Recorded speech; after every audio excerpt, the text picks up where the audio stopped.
یہ مت آگے آداب سکھانے کے لیے ہے.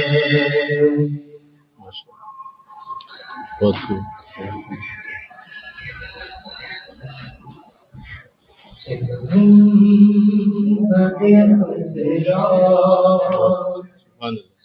وہ پہلی نظر گئی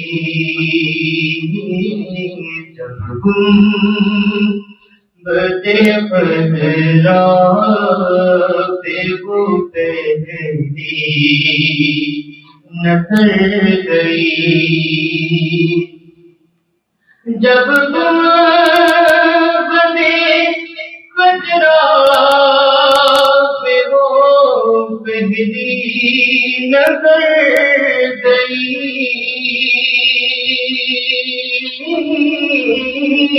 جب بدے کجرا وہ پہلی نظر گئی آنکھوں کے راستے میرے دل میں اتر گئی آنکھوں کے راستے میرے دل میں اتر گئی ترفم تھا لب خاموش تھی آنکھیں تھی اشکبار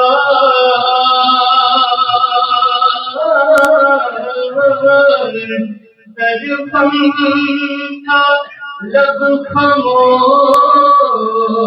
تھے آنکھیں تھی اشکبار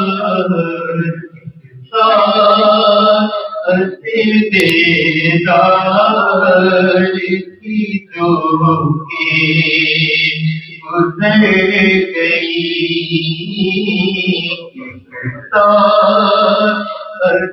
بیدار کی جو کے گزر گئی کے راستے میرے دل میں اتر گئی برتی اس قدر کہ نہاتا گیا ادھر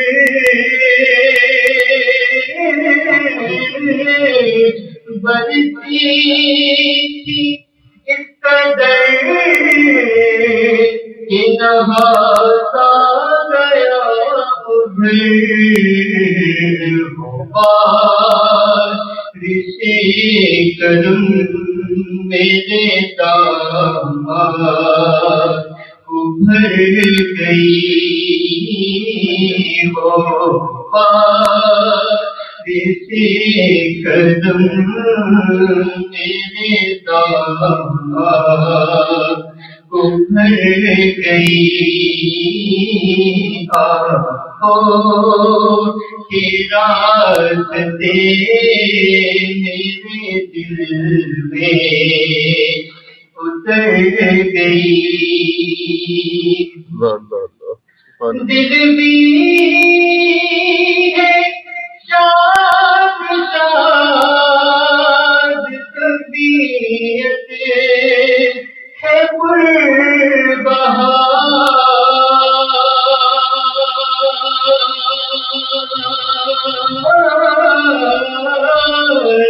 دل بھی ہے شاد شاد طبیعت ہے پر بہار لگتا ہے آج میری مرضی ہے خبر گئی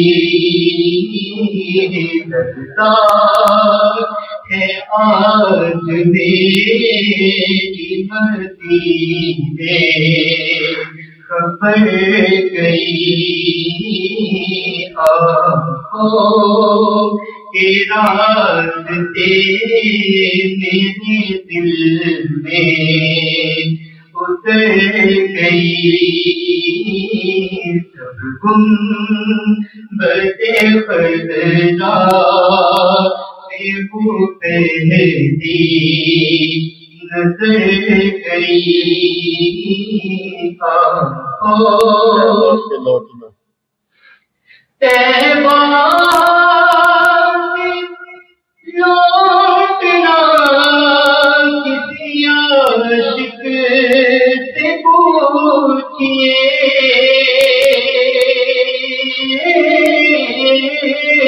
طیبہ سے لوٹنا کسی عاشق سے پوچھئے ایسا لگے کہ روح بدل سے گزر گئی ایسا لگے کہ روح بدل سے گزر گئی آنکھوں کے راستے میرے دل میں اتر گئی جب گنبد خضرا پہ وہ پہلی نظر گئی آنکھوں کے راستے میرے دل میں اتر گئی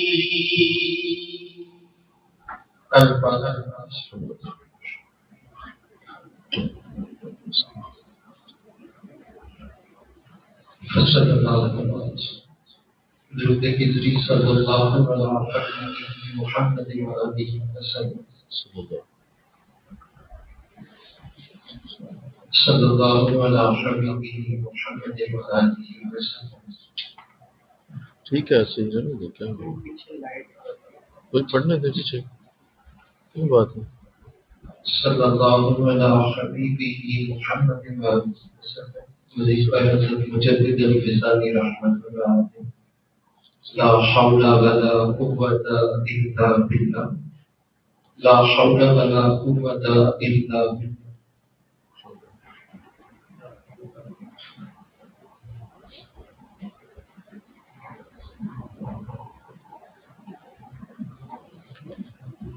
لا حول ولا قوة إلا بالله العلي العظيم. لا حول ولا قوة إلا بالله.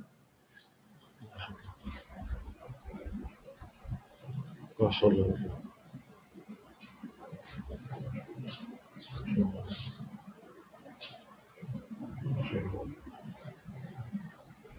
لا حول ولا قوة إلا بالله.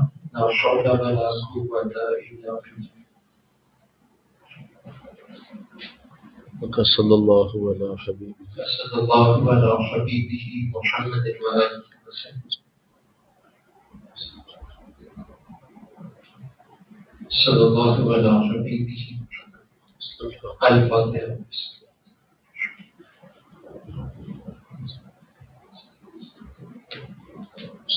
صلی اللہ کرائیں ربیہ بسم اللہ الرحمن الرحیم. پچھلے درس سے محبت میں مکتوب نمبر 83 جو ڈسکشن ہوئی تھی اس کا ترجمہ تھا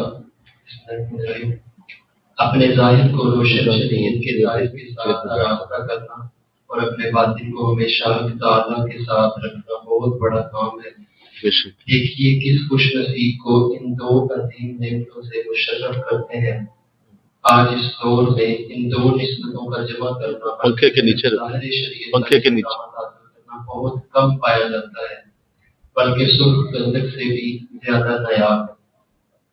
تو اس سال میں جو گفتگو کی گئی کہ شریعت کا جو ظاہر ہے وہ ہر صورت اپنانا اصل میں مسلمانی ہے، اور جو اس کی شریعت کے حوالے سے دو اقسام بتائی گئی تھی وہ یہ کہ ایک ہے صورت شریعت یعنی کہ ذاتی شریعت اپنانے والا، اور دوسری ہے حقیقت شریعت یعنی شریعت کو یوں ادا کرنا۔ شریعت جو مثال دی گئی تھی عقائد و جہاں صلی اللہ علیہ وسلم کی موجودگی میں ایک صحابی رضی اللہ عنہ آتے ہیں اور وہ نماز ادا کرتے ہیں، آپ صلی اللہ علیہ وسلم فرماتے ہیں کہ تمہاری نماز ادا نہیں ہوئی، دوبارہ نماز ادا کرو، حتیٰ کہ انہوں نے 2 مرتبہ پڑھی۔ آپ صلی اللہ علیہ وسلم نے کہا کہ ابھی بھی تمہاری نماز نہیں ہوئی۔ جب 3 مرتبہ پڑھ لی تو تیسری دفعہ آپ صلی اللہ علیہ وسلم فرماتے ہیں کہ تمہاری نماز ہو گئی، یعنی کہ حقیقت شریعت اس وقت شامل نہیں تھی پہلی 2 مرتبہ۔ جب تیسری مرتبہ آپ نے ادا کی تو آپ صلی اللہ علیہ وسلم نے یہ حکم فرمایا کہ تمہاری نماز ہو گئی۔ یعنی کہ جب ہم نماز ادا کرتے ہیں تو بات یہ کی گئی تھی کہ صرف ظاہری طور پہ ہم اس کے رکن ادا نہ کرتے چلے جائیں بلکہ باطنی طور پہ بھی ہم اللہ کے ساتھ جو ہے وہ حاضر رہیں۔ کم از کم جو ایک حدیث بیان کی گئی تھی کہ کم از کم یہ درجہ ہونا چاہیے کہ کم از کم ہمیں اللہ دیکھ رہا ہے، پہلا تو یہ کہ ہم اللہ کو دیکھ رہے ہیں، اس کے بعد یہ کہ کم از کم اللہ ہمیں دیکھ رہا ہے۔ اس کے بعد جو حدیث شریف میں آپ نے بیان کی تھی وہ یہ ہے کہ اس کی کوئی نماز نہیں جس کا دل حاضر نہیں۔ پھر اس کے بعد اتنا میں یہ فرمایا گیا تھا حدیث شریف ہے کہ جو نماز تمہیں برائی سے نہیں روکتی وہ کم از کم تمہیں اللہ سے ضرور دور کر دے گی۔ جی اللہ اکبر۔ تو پھر حضور صلی اللہ علیہ وسلم کی سیرت کے حوالے سے 2 باتیں کی گئی تھی کہ ایک ہے ظاہری سیرت اور ایک ہے باطنی سیرت۔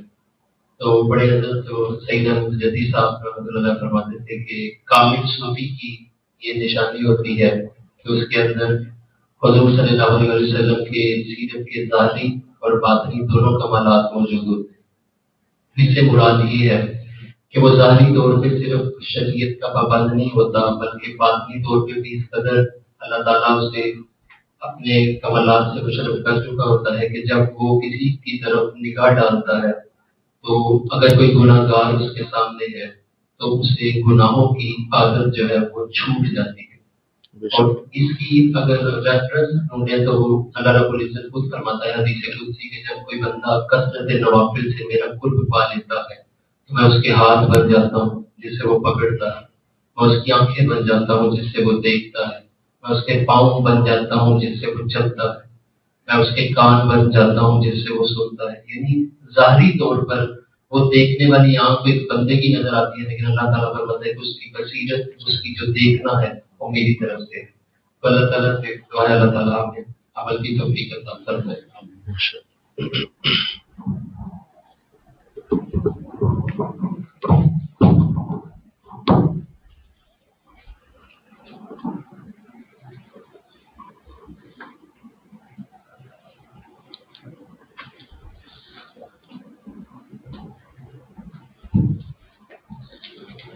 بسم اللہ الرحمن الرحیم، الحمد للہ رب العالمین والعاقبۃ للمتقین والصلاۃ والسلام علی سید الانبیاء والمرسلین۔ قال اللہ تعالی فی الکلام المجید، بسم اللہ الرحمن الرحیم،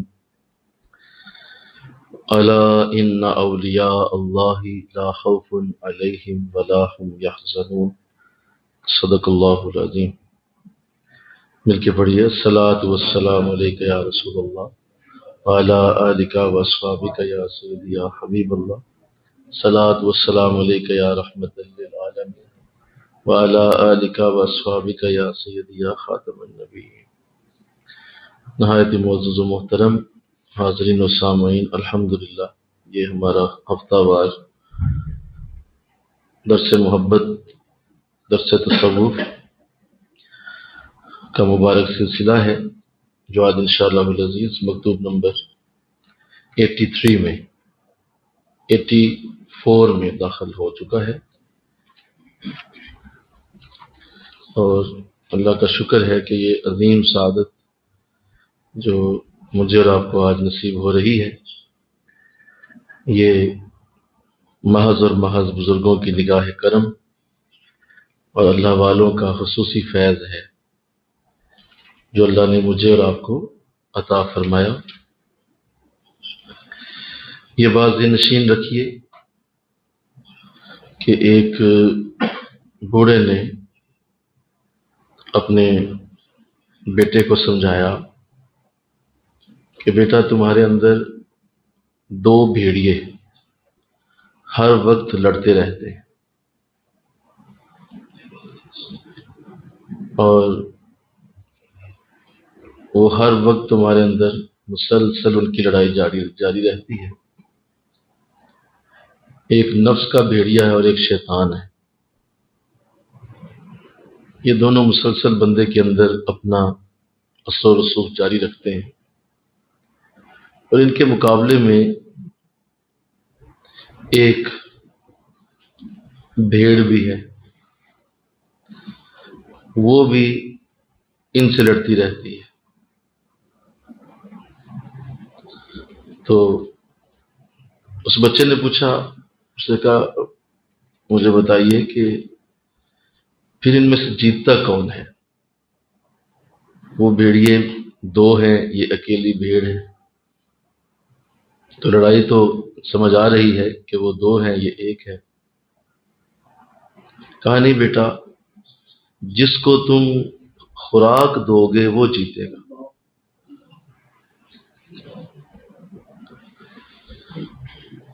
تو اس سے آپ سمجھ لیں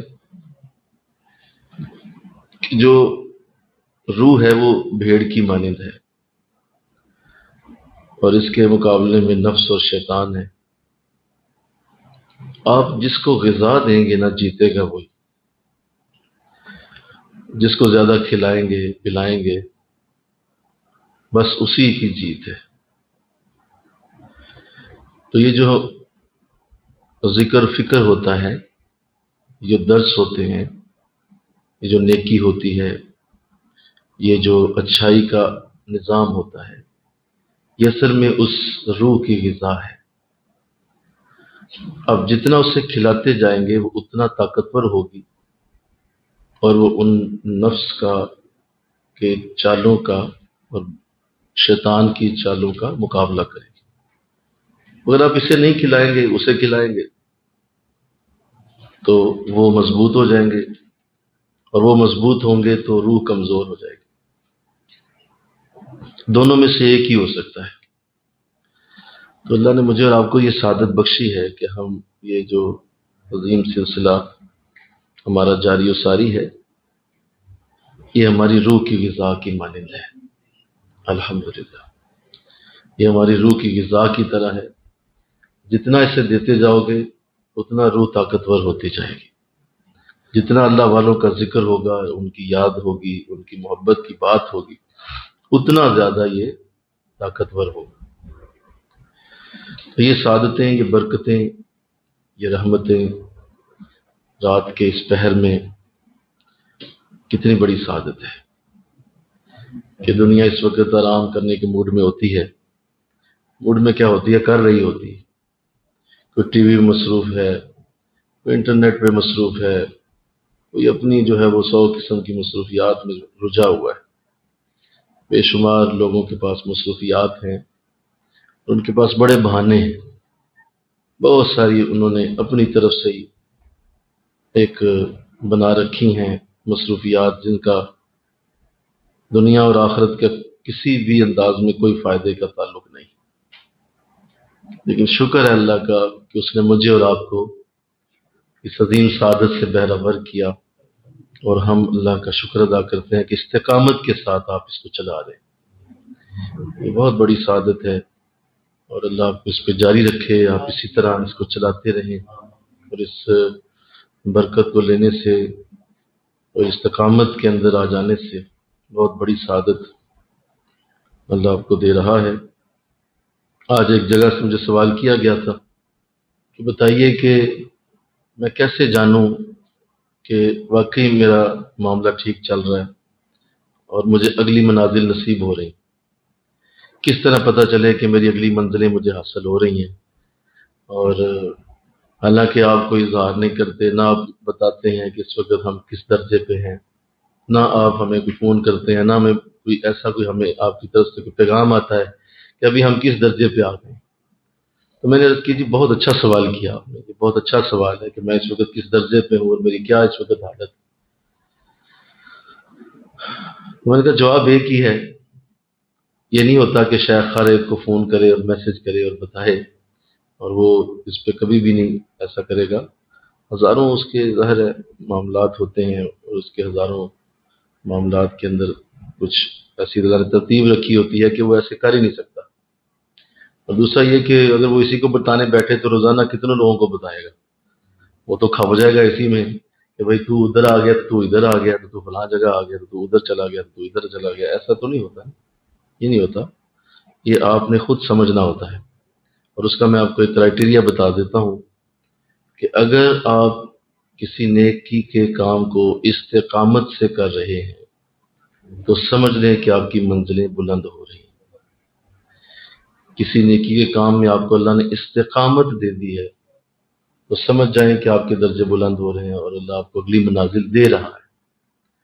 اظہار وہ جب چاہے کرے، جیسے چاہے کرے، یہ اس کی مرضی ہے، لیکن اگر آپ کو استقامت کی دولت مل گئی اور آپ مستقل کسی نیکی کے ساتھ جڑ گئے اور آپ اس کو اپنا حرز جاں بنائے ہوئے ہیں، اور آپ اپنی کسی مصروفیت، کسی اپنی کیفیت، کسی اپنے اندر کے حال سے مغلوب ہو کے وہ نیکی نہیں چھوڑتے، کوئی بھی آپ کو ایسا جو ہے رستے کا کوئی بھی کانٹا اس کو دور نہیں کر سکتا، اور کوئی بھی راستے کی رکاوٹ اس کو ختم نہیں کر سکتی۔ سمجھ جائیں کہ اللہ نے آپ کو پسند فرما لیا۔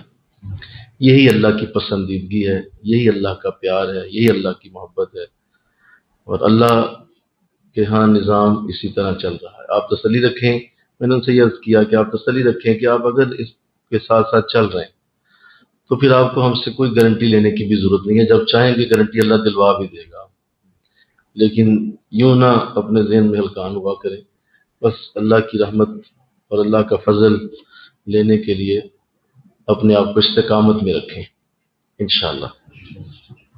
تو اللہ توفیق عطا فرمائے، یہ برکتیں اسی طرح اللہ جاری و ساری رکھے۔ آج انشاءاللہ العزیز مکتوب نمبر 84 ہے، اور یہ مکتوب سید احمد قادری رحمۃ اللہ علیہ، حضرت شیخ سید احمد قادری رحمۃ اللہ علیہ کو بھیجا گیا ہے۔ صرف ایک ہی مکتوب ہے آپ کے نام، اور جہانگیر کے عہد حکومت میں آپ ایک اچھے منصب پہ فائز تھے، اور آپ کو اللہ نے حضرت مجدد پاک رحمۃ اللہ علیہ کے ساتھ بڑی برکتیں عطا فرمائیں۔ اس کے 3 موضوع ہیں، نوٹ کیجئے۔ پہلا موضوع ہے شریعت اور طریقت ایک دوسرے کا آئین ہے۔ شریعت اور طریقت ایک دوسرے کا آئین ہے۔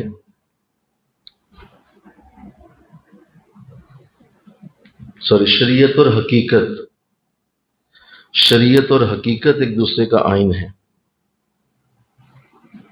نمبر 2، وقت، مقام اور حال کی تفصیلات۔ وقت، مقام اور حال کی تفصیلات۔ نمبر 3، حجابات قلبیہ۔ حجابات قلبیہ کی 4 قسمیں۔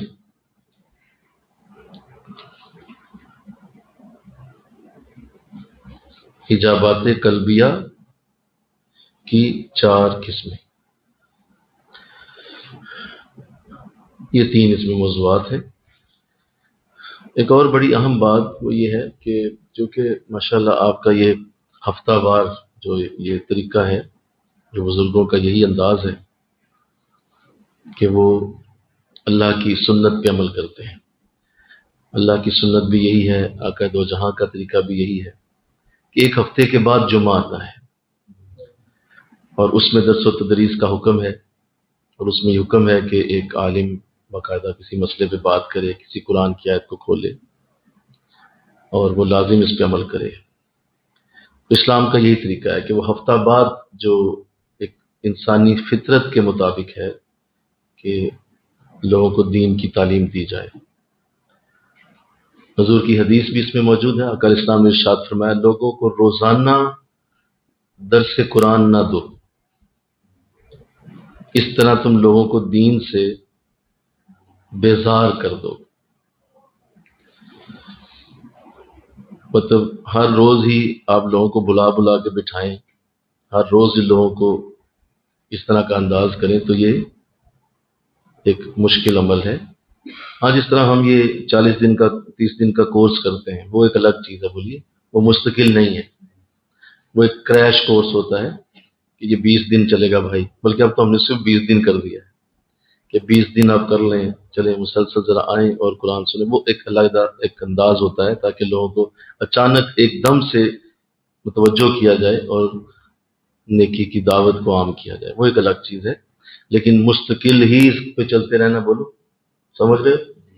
یہ ایک مشکل عمل ہے، لہذا اس سے ہمیشہ اپنے آپ کو سمجھا کے رکھیں، اللہ کی سنت پہ عمل کریں.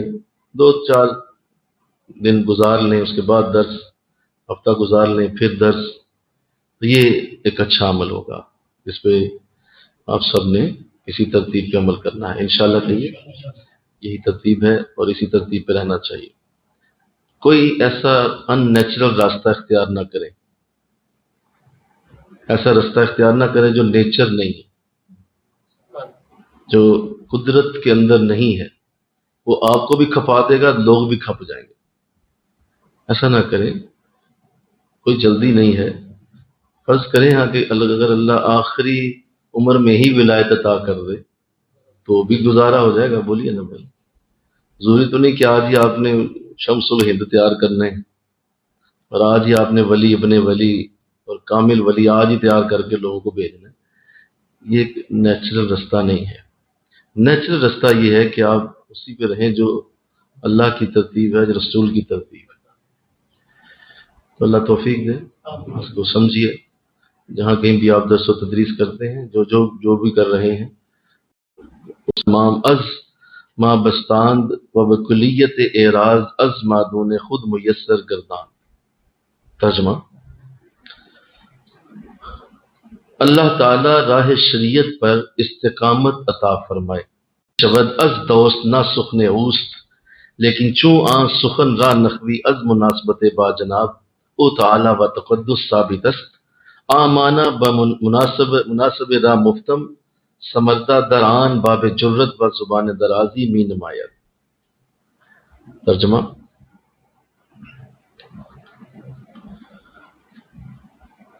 جو کچھ دوست کے متعلق کہا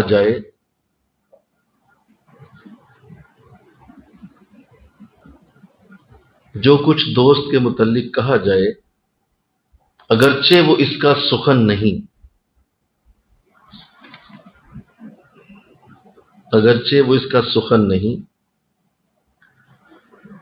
لیکن اس سخن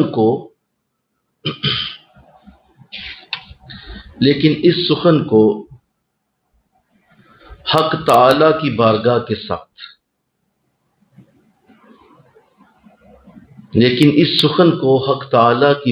کے ساتھ قدر مناسبت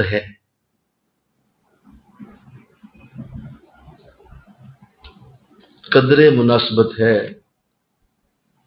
اس لیے غنیمت جان کر اس بارے میں جرت کرتا ہے.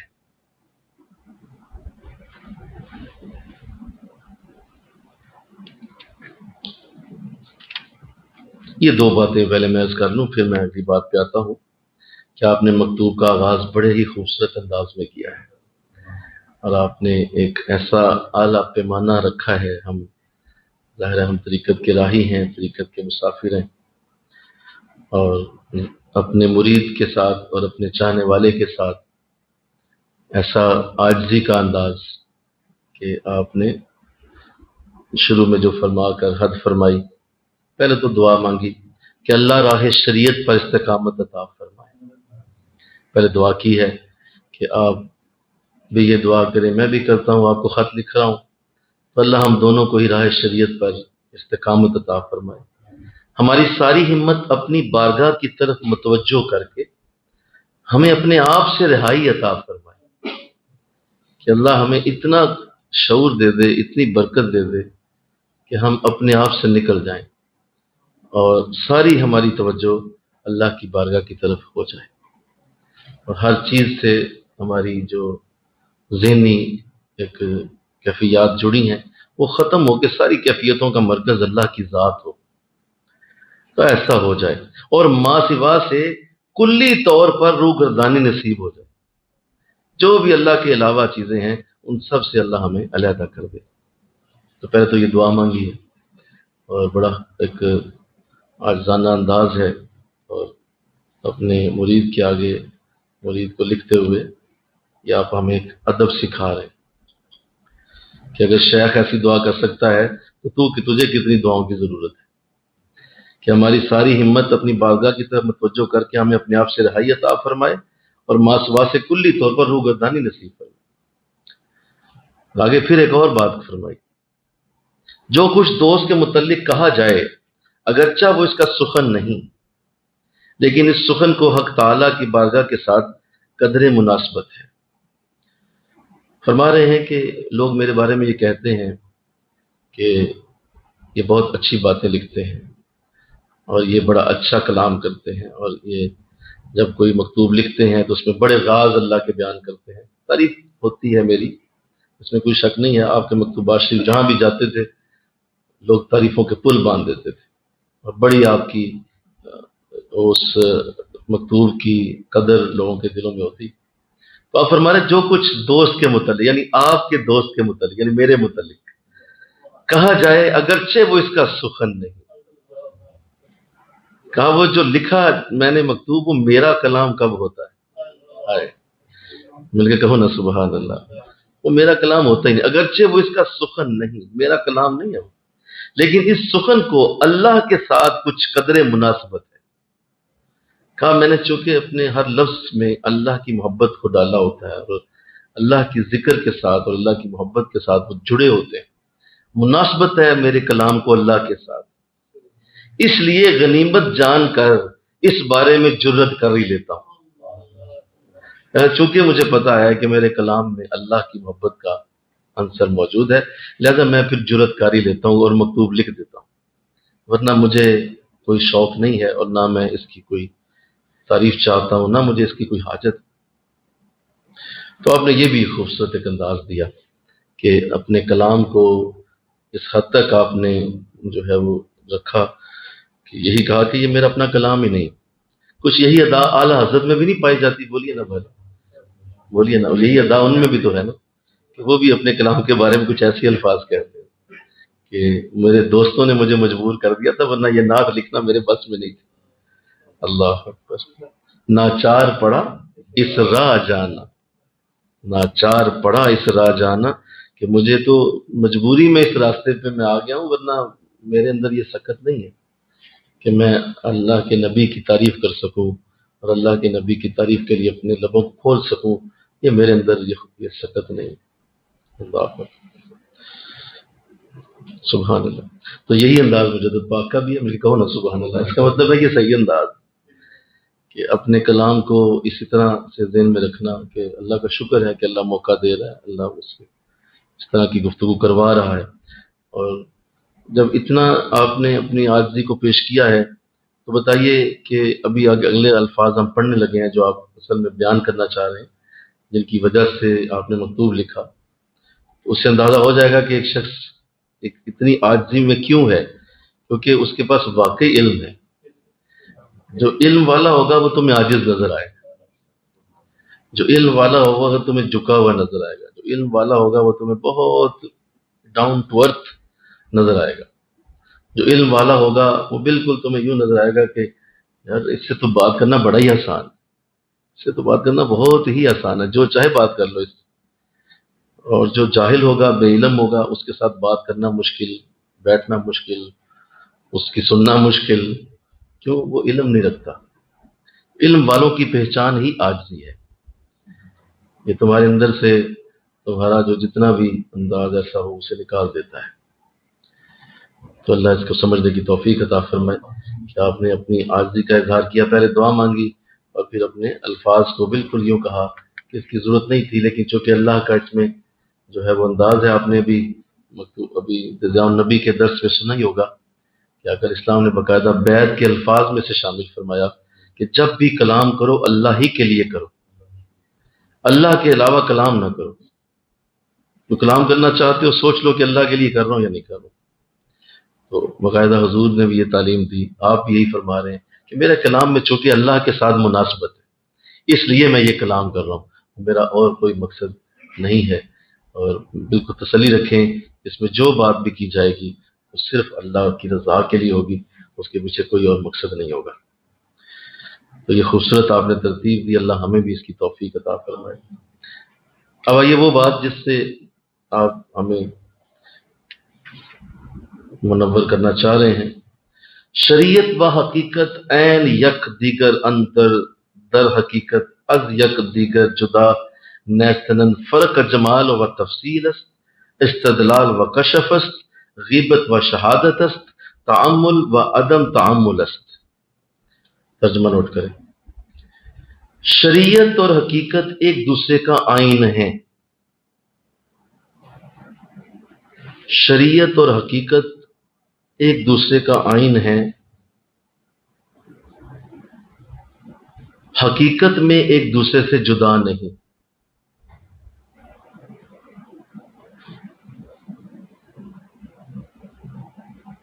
حقیقت میں ایک دوسرے سے جدا نہیں، فرق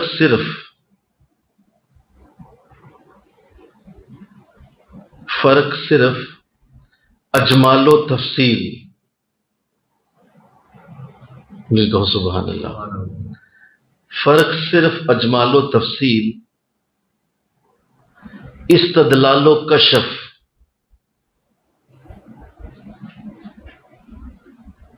استدلال و کشف، غیبت و شہادت،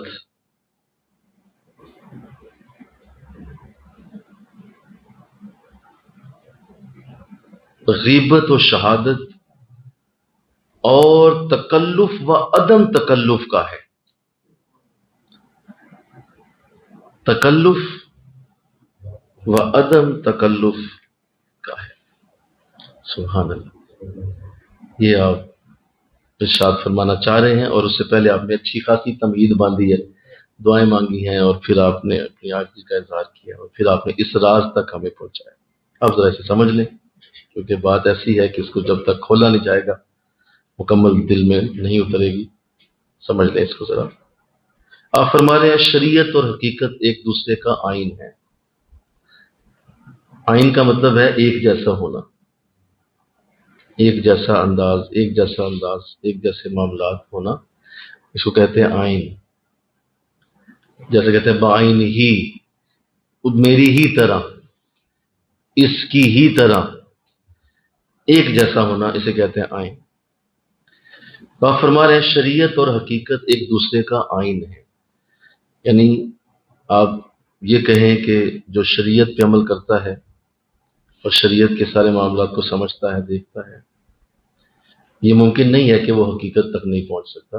یہ لازم ہے کہ حقیقت بھی اسے ملے گی۔ اگر وہ شریعت کو مکمل طور پہ اپناتا ہے تو اسی کے اندر حقیقت چھپی ہے، اور اگر کوئی صرف یہ کہے کہ وہ حقیقت کا راہی ہے اور اسے حقیقت کا پتہ ہے لیکن ساتھ شریعت کا اس کو انداز نہیں ملا ہوا، تو وہ جھوٹ کہہ رہا ہے۔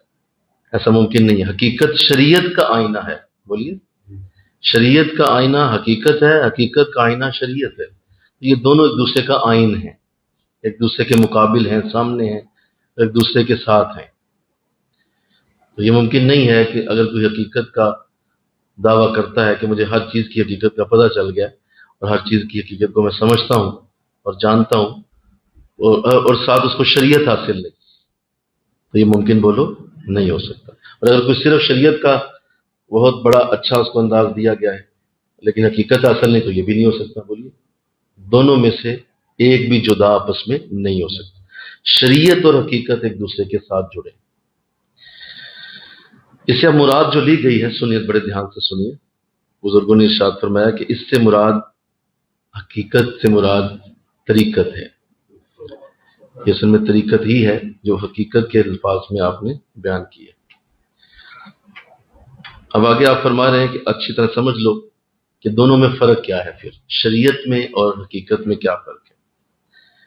شریعت اور حقیقت یا شریعت اور طریقت کا اصل فرق ایک جملے کے اندر بیان کرنا، یہ صرف آپ ہی کا خاصہ ہے جو بھی آپ نے پڑھا ہے۔ اس میں آپ یوں فرما رہے ہیں کہ فرق صرف اجمال و تفصیل،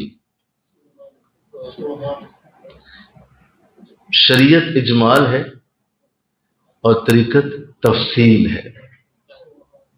اجمال کہتے ہیں مختصر، تھوڑا جلدی ہونا، جلدی جلدی آپ بتا دیں کچھ، تو اسے اجمالاً کہتے ہیں۔ تفصیل کا مطلب ہے کہ ایک ایک چیز کو گہرائی سے جاننا۔ تو آپ فرما رہے ہیں کہ شریعت اور حقیقت میں اتنا ہی فرق ہے اور طریقت میں یہی فرق ہے۔ شریعت تمہیں 5 وقت کی نماز پڑھاتی ہے، رمضان کے روزے رکھواتی ہے، تمہیں باقی معاملات سکھاتی ہے، ہر چیز کرواتی ہے، لیکن یہ مختصر چیزیں ہیں۔ طریقت انہی چیزوں کی تفصیل کا نام ہے، طریقت انہی چیزوں کے اندر ڈیٹیل میں جانے کا نام ہے۔ سجدے کا کیسا انداز ہونا چاہیے، رکوع کیسا ہونا چاہیے، آپ کا روزہ کا انداز کیا ہو، آپ کے حج کا انداز کیا ہو، آپ کی زکوٰۃ کیسی ہو، تو وہ پوری طرح اندر تفصیل میں جانا وہ طریقت کے اندر سکھایا جائے گا۔ جو طریقت ہے وہ تفصیل کا نام ہے۔ میں ابھی اس پہ دوبارہ آتا ہوں۔ دوسرا فرمایا استدلال و کشف۔ استدلال کہتے ہیں کہ آپ کسی چیز کو کسی لفظ کے ساتھ بیان کر دیں۔ استدلال کرنا کہ فلاں لفظ کو بتایا اور اس کو سمجھا کے کوئی چیز سمجھا دی۔ جیسے یہ کہا جائے کہ یہ شخص شیر کی طرح بہادر ہے، تو شیر سے استدلال کیا اور بہادری کو بیان کر دیا۔ سمجھ آ رہی ہے؟ بولیے۔ اسے کہتے ہیں استدلال کرنا، کسی چیز کو سامنے رکھ کے تو کسی اور چیز کی طرف اشارہ کر دینا، اسے استدلال کہا جاتا ہے۔ کہا جو شریعت ہے یہ استدلال ہے، یعنی تمہیں بظاہر نماز پڑھاتی ہے لیکن اندر بات کچھ اور ہے۔ بول دیجئے، یہ بظاہر تمہیں روزہ رکھواتی ہے لیکن اندر بات کچھ اور ہے۔ یہ بظاہر تمہیں حج میں کعبے کی گرد گھماتی ہے، بولو بول دو، لیکن اندر بات کچھ اور ہے۔ یہ ہے استدلال، یہ استدلال کا نام ہے۔ یہ میں ظاہری چیزوں کی طرف تمہیں لے جا کر تمہیں اندر سے کسی اور چیز کی طرف اشارہ کرنا ہوتا ہے، اسے استدلال کہتے ہیں۔ اور ساری شریعت اسی پہ چلتی ہے۔ پھر دیکھیں نا آپ، مطلب وہ کنکریاں مار رہے ہیں ایک ستون کو، یہ کیا ہے؟ مطلب ظاہری طور پہ تو آپ کنکریاں مار رہے ہیں، ایک ستون ہے سامنے، اس کو کنکریاں مار رہے ہیں۔ شریعت کہہ رہی ہے نہیں، یہ شیطان کی کو کنکریاں ماری جا رہی ہیں۔ استدلال کیا جا رہا ہے اس ستون کو، لیکن آگے سمجھانے کے لیے تمہیں بتایا جا رہا ہے کہ اصل میں یہ ستون نہیں ہے، یہ شیطان کو کنکریاں جا کے لگتے ہیں۔ تو یہ ہے استدلال۔ اب سنیے، انہی چیزوں کو آنکھوں سے دیکھ دینے کا نام طریقت ہے۔ نماز کی اندر سے آنکھیں کھل جائیں کہ جب میں اللہ اکبر کہوں تو میرے سامنے اللہ کی ذات بھی آ جائے، جب میں رکوع کروں سجدہ کروں تو میرا سر اللہ کی رحمت کی گود میں چلا جائے۔ تو یہ کشف، استدلال و کشف، استدلال ہے صرف شریعت اور کشف ہے طریقت۔ طریقت تمہاری آنکھیں کھول دیتی ہے، تمہیں بتا دیتی ہے کہ آنکھیں دیکھو، تمہارے سامنے یہ رمضان کے معاملات ہیں۔ قرآن تمہیں صرف لفظوں سے نہیں، تمہاری قرآن کے ساتھ ملاقات بھی کروا دیں گے، یہ طریقت کے اندر ہے۔ اسی لیے طریقت ضروری ہے کشف کے لیے۔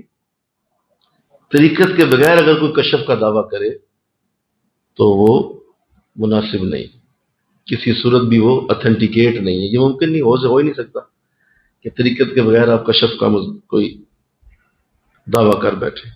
اگلا سنیے، غیبت و شہادت۔ طریقت اور شریعت کو اس طرح سے بیان جس طرح آپ نے کر دیا کہ شریعت غیبت ہے۔ شریعت تمہیں جب اپنے معاملات پہ لے کے جاری ہوتی ہے تو وہ غیبت کے انداز ہوتے ہیں۔ بس شریعت کہہ رہی ہے کہ تم ایسا کرو کہ 100 روپے میں سے 2.5 روپے نکال دو، یہ تمہیں ہم حکم دے رہے ہیں کہ تم 100 میں سے 2.5 نکال دو، لیکن کیا ہے، نظر یہ آ رہا ہے کہ 100 میں سے 2.5 نکل گئے، کم ہو گیا ہے، لیکن شریعت یہ کہتی ہے کہ تم نے کہا کہ کم ہو گیا ہے، نہیں کہ ہم سے سنو یہ زیادہ ہو گیا ہے، نظر تمہیں نہیں آ رہا، یہ غیبت ہے، تمہارے سامنے نظر نہیں آ رہا، لیکن وہ 97.5 نہیں رہ گئے، بول دیجئے وہ زیادہ ہو گیا، اس میں اضافہ ہو گیا۔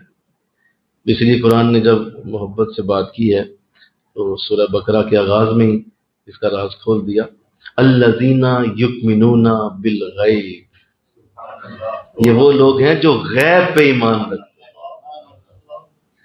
یہ غیب کے اوپر جو نظر نہیں آتا اس پہ یقین ہے، جو بالکل پتہ ہی نہیں چل رہا، نظر کچھ نہیں آ رہا، لیکن یہ سارا اسی کو دیکھ کے ایمان رکھتے ہیں۔ میرے مومنوں کا یہ انداز ہے۔ تو آپ فرما رہے ہیں کہ شریعت غیب ہے، غیبت ہے، غیبت مطلب نظر کچھ نہیں آئے گا تمہیں، صف کے مسلح پہ ہی تم کر رہے ہوگے، سب کا مسلح ہی ہوگا، لیکن سنو شریعت تو غیبت ہے، حقیقت اور طریقت جو ہے وہ شہادت ہے۔ شہادت کہتے ہیں دیکھ لینا، شہود، شہادت، شہادت ہے مطلوب و مقصود مومن، نہ مال غنیمت نہ کشور کشائی۔ جو طریقت ہے وہ تمہیں نظروں سے چیزیں دکھا کر شہادت پہ لے جائے گی، اور تم گواہی دو گے کہ میں نے دیکھا تھا، شہادت دو گے تم۔ شریعت صرف تمہیں غیبت تک لے جا سکتی ہے، طریقت تمہیں شہادت تک لے جا سکتی ہے۔ تم گواہ بنو گے، ہاں میں نے بھی دیکھا، ہاں مجھے بھی پتا ہے، ہاں میری نظر میں بھی ہے، ہاں مجھے بھی اس کا علم ہوا، میں بھی اس بات کو سمجھتا ہوں، یہ ہے شہادت۔ آگے فرمایا بڑا اہم معاملہ میں اسی پہ لانا چاہتا تھا اور اسی کے اوپر بات ہوگی، باقی تو میں نے چیزیں عرض کر دی۔ طریقت اور شریعت کا فرق اور شریعت اور حقیقت کا فرق سنیے۔ آپ فرما رہے ہیں تکلف و عدم تکلف ہے۔ تکلف بولیے، سارے بولیے، تکلف و عدم تکلف ہے۔ تکلف کہتے ہیں کسی چیز کو کرتے ہوئے راستے میں آپ کو رکاوٹ آئے، اسے تکلف کہتے ہیں، کہ آپ نے دل نہیں چاہ رہا تھا، بس ٹھیک ہے حکم ہے، اٹھ کے آپ نے کر ہی دیا، سوچ نہیں اس طرف راغب تھی، لیکن کسی کے کہنے پہ آپ اٹھے اور آپ نے وہ عمل کر دیا، تو یہ کیسے کیا بولو؟ تکلفن، یہ آپ نے بولیے تکلفن کیا ہے، یہ تکلف ہوا ہے۔ کیا آپ راغب نہیں تھے، ذہن نہیں تھا، سوچ نہیں تھی آپ کے اندر، وہ اس طرح سے ایک ورفتگی نہیں تھی، ایک اندر سے اس کی طرف جانے کا جذبہ نہیں تھا، بس وہ کسی نے دھکیلا، بولو کسی نے پش کیا، کسی نے کوئی یاد آ گئی بات، یار جانا چاہیے، کیا کرنا ہے، جہاں بھی تو بیٹھے رہنا ہے، تو فلاں جگہ چلتے، تو یہ آپ تکلف سے وہاں گئے، یہ اپنی خوشی سے نہیں گئے، بول دو نا بھائی، یہ تو تکلف آپ کو لے کے گیا ہے، یہ تو نہیں آپ اپنی مرضی سے گئے اور آپ کے اندر وہ چیز تو نہیں۔ آپ فرما رہے ساری شریعت تکلف کا نام، کبھی بھی وہ وقت نہیں آنا کہ اگر تم طریقت کو نہ چھوئے، کبھی وہ وقت نہیں آئے گا کہ تم تکلف سے باہر نکل سکو۔ ہمیشہ تمہیں، ہاں تم 5 نمازیں پڑھو گے، ہاں تم تہجد بھی پڑھ جاؤ گے، ہاں تم نیکی کا ہر کام کر جاؤ گے، شریعت ہے نا، بولو سارے نیکیاں نماز روزہ تم کر جاؤ گے، لیکن تکلفن کرو، تکلف ہوگا، اور نفس کے ساتھ شدید لڑائی ہوگی، اس لڑائی کو ہر روز کرتے کرتے تمہارا حال بے حال ہو جائے گا، لیکن چلو نیکی کرتے کرتے جاؤ، اچھی بات ہے، لیکن اللہ جانتا ہے کہ میرا بندہ ابھی بھی تکلف سے میرے پاس آتا ہے، اس کے معاملات سے تکلف ابھی نہیں گیا۔ بڑا دھیان کیجیے گا، بڑا دھیان کیجیے گا، تکلف، ایک اور بھی بات کر دوں، تکلف بغیر عشق کے ہونے کی علامت ہے، کہ آپ کو کسی سے عشق نہیں ہے، محبت نہیں، اور آپ منہ ملازے کے لیے یا کیا کوئی سوچے گا یا کیا کوئی کہے گا، تو آپ تکلفاً کسی کے ساتھ ایسا کر رہے ہیں، تو سمجھ لو کہ ابھی عشق مکمل نہیں ہوا، محبت نہیں ہوئی، اور وہ پیار کا وہ انداز ابھی نصیب نہیں ہے کہ مجبور ہو کے وہ عمل کیا جا رہا ہے۔ ایک اور بھی بات یہ نشین کیجئے، یہ جو تکلف ہوتا ہے یہ اس بات کی بھی علامت ہوتا ہے کہ اللہ نے آپ کو اس کام کے لیے پیدا ہی نہیں کیا ہوا، یہ معاملہ کچھ اور ہی ہے، یہ معاملہ بول دیجئے کچھ اور ہے، یہ اور ہے نا، یہ تو ہے ہی، اللہ نے آپ کو نہیں اس کام کے لیے بنایا ہوا، یہ کچھ اور معاملہ بن گیا، اور اللہ سے معافی مانگنی پڑے گی، مولا یا تو میرا معاملہ ٹھیک کر دے یا پھر مولا مجھے اپنی تقدیر سے ہی بدل دے، کیونکہ یہ کیوں تکلف، بار بار تکلف، بار بار تکلف۔ میں دیکھیے نا، ایک دو گراریاں ہیں، کب تک وہ بغیر مطلب ایک وہ گھوم رہی ہے، دوسری اس کے اندر فٹ ہونا چاہ رہی ہے، وہ کبھی ہوتی ہے، کبھی رگڑ کھاتی ہے، پھر فٹ ہوتی ہے تھوڑی سی، پھر رگڑ کھاتی ہے، تو وہ تو مطلب وہ گھس گھس کے ختم ہو جائے گی، ایک وقت آئے گا کہ دونوں گراریاں ٹوٹ جائیں گی، کیونکہ دونوں فٹ نہیں ہو رہی، کبھی ہوتی ہیں کبھی نہیں ہوتی ہیں، کبھی اوپر چلی جاتی ہے کبھی نیچے آ جاتی ہے، وہ تو گھستی رہے گی اس کے ساتھ۔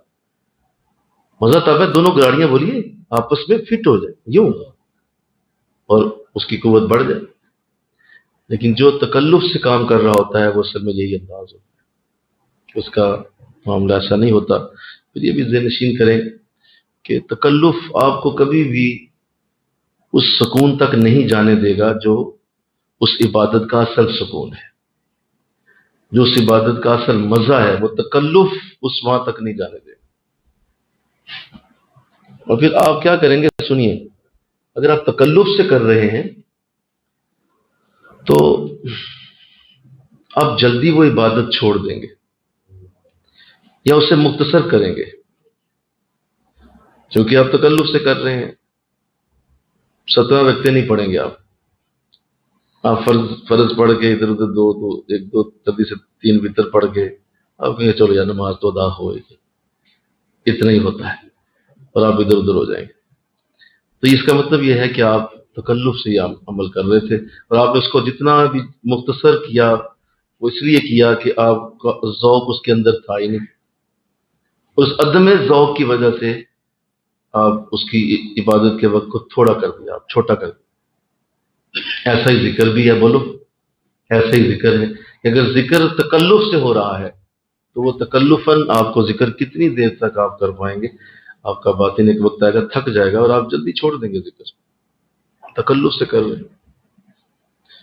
تو یہ بہت بڑی میں سمجھتا ہوں جرت ہے، اور واقعی آپ فرما رہے ہیں کہ میں جرت کر دیتا ہوں، پھر میرے لفظوں میں وہ جرت آ جاتی ہے کیونکہ مجھے پتا ہے کہ میں اللہ کے لیے کلام کر رہا ہوں، اور آپ فرما رہے ہیں ساری شریعت تکلف کا نام، بڑا مشکل کام، بڑا مشکل جملہ، یہ تکلف ہی ہے۔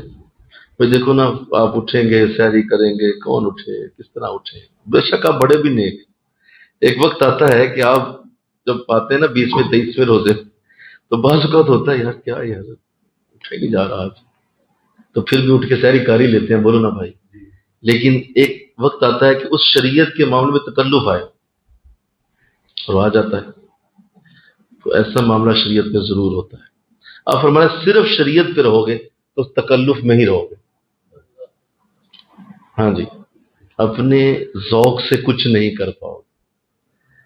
اس کی وجہ یہ ہے کہ اللہ کی شریعت ہے، مجھے کہو نا سبحان اللہ، اور اندر بدبخت نفس ہے، وہ تو کسی صورت تمہاری جان نہیں چھوڑے گا، وہ تمہیں ہر جگہ رکاوٹ پیش کرے گا، ہر جگہ رکاوٹ، ہر جگہ رکاوٹ، لوگوں کے ذریعے، ماحول کے ذریعے، ادھر ادھر سے، اندازہ نہیں آپ کو۔ مجھے آج پھر ایک سوال کیا گیا تھا کہ کس طرح یہ آپ مطلب اندر کی کیفیات ہوتی ہیں بعض اوقات کہ وہ اندر سے دل بڑا تکلیف میں ہوتا ہے تو ذکر بعض اوقات نہیں ہو پاتا، تو میں نے عرض کیا تھا کہ جی آپ یہ ذہن نشین کریں کہ مومن کا کام یہ نہیں ہے کہ وہ اپنی کیفیات کو دیکھے، مومن کا کام یہ نہیں ہے کہ اپنی کیفیات کو دیکھے، اس کی پیش نظر اللہ کی رضا ہوتی ہے، وہ اپنی کیفیات کو نہیں دیکھتا، اور اپنے اندر کے طوفان کو، میں کہتا اب میں آپ سے فون پہ بات کر رہا ہوں، میں آپ کو اگر بتا دوں نا میرے اندر اس وقت کیا طوفان چل رہے ہیں تو شاید آپ کو یقین نہ آئے، لیکن آپ کو میری آواز میں ذرا سا بھی نظر نہیں آئے گا کہ یہ اندر سے کس طرح کی تکلیف اور کس طرح کے انداز سے گزر رہا ہے۔ یہ لازم ہے، یہ تو لرزاں و ترساں رہنا یہ تو مومن کی علامت ہے کہ وہ ہر وقت لرزاں و ترساں رہتا ہے، ترستا ہوا اور لرزتا ہوا، ہر وقت اس کو اس کیفیت سے کبھی بھی نہیں اللہ نکالتا۔ سوال ہی پیدا نہیں ہوتا کہ وہ اس کیفیت سے باہر آئے، لرزتا رہے گا، کسی نہ کسی معاملے میں پھنسا ہوگا۔ اور وہ تین چیزیں تو آپ نے کئی بار سنی، قلت، ذلت اور علت۔ تینوں چیزیں اللہ نے ہر وقت مومن کے لیے رکھی ہوتی ہیں۔ یا تو کسی قلت میں ہوگا، بولیے کمی میں، کوئی نہ کوئی کمی ہوگی، مال کی کمی ہو سکتی ہے، کوئی اور گھر میں کمی ہو سکتی ہے، کوئی خوبی کی کمی ہو سکتی ہے، کچھ کرنا چاہ رہا ہوگا کر نہیں پا رہا ہوگا، کمی ہوگی، قلت۔ ذلت، کہیں نہ کہیں سے ایسا معاملہ بنا ہوگا، یا اللہ بچا لے ذلیل نہ ہو جائے، یا اللہ بچا لے ذلت نہ ہو جائے، یا اللہ بچا لے ذلیل نہ ہو جائے، لوگ کیا کہیں گے، یہ کیا ہو جائے گا، وہ اللہ تیری نظر میں ذلیل نہ ہو جائے۔ تو ذلت کا سامنا کرے گا، چھوٹی موٹی بڑی چھوٹی چھوڑو، لیکن وہ رہے گا۔ اور ساتھ علت، بیماری، کسی نہ کسی بیماری میں کوئی نہ کوئی ذہنی ٹینشن، کوئی نہ کوئی اندر روحانی طور پہ بیماری، کوئی جسمانی بیماری۔